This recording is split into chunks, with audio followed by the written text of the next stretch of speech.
ঢাকা দক্ষিণ সিটি কর্পোরেশনের মেয়র পদে বসানোর বিষয়টি সুরাহা না হওয়া পর্যন্ত বিরতিহীনভাবে অবস্থান কর্মসূচি চালিয়ে নেওয়ার ঘোষণা দিয়েছেন বিএনপি নেতা ইশরাক হোসেন।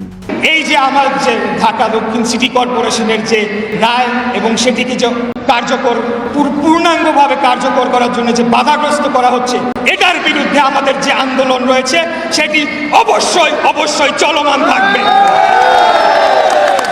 এখান থেকে ফিরে আসার কোনো সুযোগ নাই।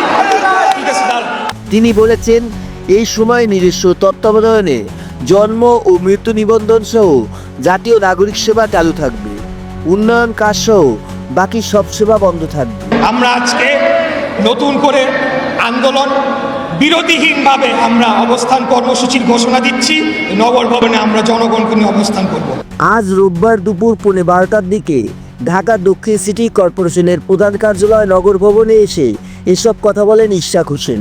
আমরা একটা সিদ্ধান্ত নিয়েছি যে দৈনন্দিন যে সেবাগুলো রয়েছে সেই সেবাগুলোকে আমাদের তত্ত্বাবধানে চালু করা হবে, কিন্তু এর বাইরে অন্য কোনো বিভাগ বা অন্য কোনো উন্নয়নমূলক কর্মকাণ্ডের জন্য যারা এখানে আছেন তারা অফিস করতে পারবে না।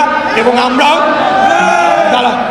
প্রধান ফটকের তালা, এটা একটা প্রতীক, এই তালাটা আমরা খুলতে পারছি না। আমরা অত্যন্ত দুঃখিত, কিন্তু জনগণের যে দৈনন্দিন যে সেবাগুলো রয়েছে, জন্ম নিবন্ধন সহ আরও ইত্যাদি যে জরুরি বিষয়গুলো রয়েছে সেগুলো কার্যকর করা হবে, সেগুলো আমাদের তত্ত্বাবধানে চালু করা হবে। নাজমিস সাকিব, বাংলানিউজ, ঢাকা।